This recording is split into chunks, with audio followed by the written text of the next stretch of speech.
On a vu donc toujours dans les équations qu'une équation c'était une égalité dans laquelle il y avait un nombre inconnu hein, qu'on remplaçait par une lettre. Alors jusqu'à présent, le nombre inconnu, on te proposait de tester plusieurs nombres pour savoir lequel convenait. Et si ça marchait, c'est-à-dire si l'égalité était vérifiée, eh bien on appelait ce nombre-là la solution. Alors si le nombre était que dans un seul membre, on remplaçait et puis on vérifiait. Si l'inconnu était présent dans les deux, il fallait bien calculer séparément. Vous vous rappelez hein. Alors maintenant, ça sera à toi de trouver la solution. Et vous avez sûrement vu sur Internet des petits dessins comme ce que vous avez devant vous, ou dans lequel il fallait trouver la valeur de chaque petit dessin. Et bien en fait, c'était des équations. Exemple, hein, le premier, un petit train. On peut parler du poids du petit train ou du prix. Le petit train plus un vaut 14. Donc que vaut le petit train? Alors on devine assez facilement que la valeur du train c'est 13. Parce que 13 plus un, 14. Deuxième équation, un petit nounours plus lui-même vaut 4. Que vaut un petit ours? Eh bien 2, car 2 plus 2, 4. Un petit avion fois 4, ça vaut 8. Que vaut le petit avion? 2. Un cube fois lui-même vaut 9. Que vaut un cube? Eh bien 3, parce que 3 fois 3 vaut 9. Le prix d'un livre divisé par 3 vaut 1. Que vaut le livre? Eh bien 3, car 3 divisé par 3 vaut 1. 2 fois la toupie plus 2, ça nous doit nous donner 14. Que vaut la toupie?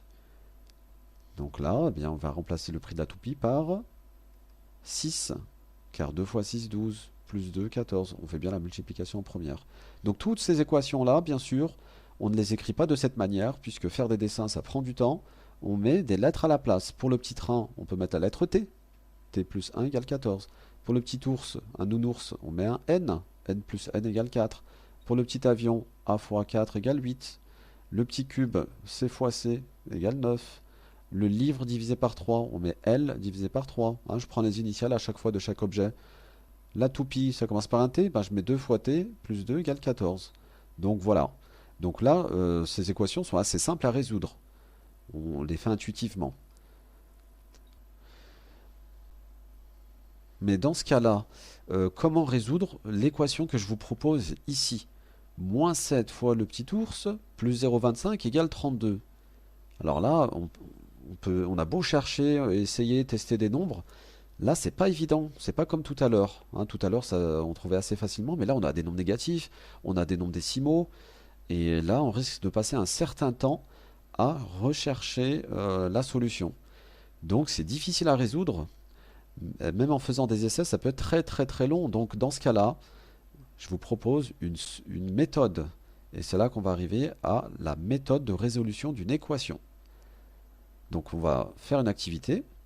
On va utiliser ici une ancienne balance pour peser un fruit. Il y a deux plateaux avec une aiguille au milieu. Regardez la balance. C'est ce qu'on appelle des balances Roberval. Hein. C'est des balances qu'on utilisait il y a longtemps. On en a au collège. Hein. Si la balance est bien équilibrée, regardez là, il y a une aiguille, elle doit être bien au milieu.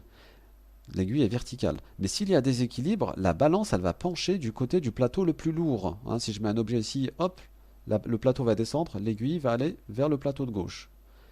Alors là, vous avez des petits poids, hein, des poids, pas des petits poids de légumes, hein, des poids, c'est des objets en cuivre pour peser. Et là, on va faire un exemple.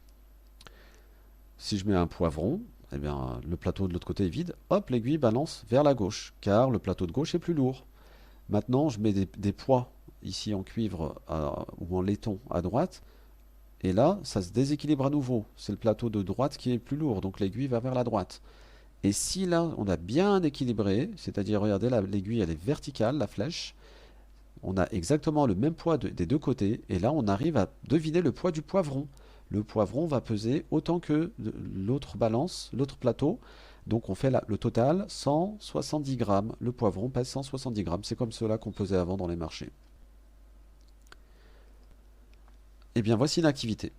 On décide on décide de trouver le poids d'une pomme, sachant que l'on a la situation suivante. Les deux petites pommes là, avec les 50 grammes d'un côté, ça fait le même poids que 250. Alors, si x est le poids d'une pomme, le dessin se traduit par quelle équation? Quelle équation on va avoir ici? Eh bien, le premier membre, ça sera le plateau, le premier plateau. Combien de x ici? Donc 2. Et en plus, on a 50 grammes. Qu'est-ce qu'on a à droite? On a 200 grammes et 50 grammes. Donc voilà l'équation qu'on obtient. 2x plus 50 à gauche, et après le égal, 250 grammes. C'est bien une équation. On a une égalité, on a un nombre inconnu. Alors nous, on cherche le poids d'une seule pomme. Alors qu'est-ce qu'on va faire? On va enlever 50 grammes sur le plateau de droite. Vous voyez les 50 grammes ici? On va les enlever. Mais qu'est-ce qu'il faut faire pour maintenir l'équilibre? Parce que si j'enlève 50 grammes que d'un côté, la balance va se déséquilibrer. Il faut donc enlever aussi 50 grammes à gauche. Hop, on enlève 50 grammes des deux côtés en même temps. Et là, l'aiguille va bien rester verticale. Donc, quelle est la nouvelle équation que l'on obtient ici dans le premier plateau? Combien de pommes? Deux pommes, hein. Et une pomme, c'est x, donc ça nous fait 2x à gauche. Qu'est-ce qu'on a à droite? 200 grammes. Ça y est, on y est presque. Nous, on veut seulement une pomme. Donc finalement, que va peser une pomme? Si 2x vaut 200, que va faire un seul x? Eh bien, deux fois moins, c'est-à-dire la moitié. Donc une pomme va peser 100 grammes seulement. Voilà comment on trouve la solution. Donc qu'est-ce qu'on remarque? Dans cette étape-là, on a enlevé 50 à gauche, donc il fallait aussi enlever 50 à droite. Ensuite, qu'est-ce qu'on a fait pour la dernière étape? On a fait la moitié, on a divisé par deux. Si tu fais tu divises par deux d'un côté, dans un membre de l'équation, il faut faire pareil dans le second membre.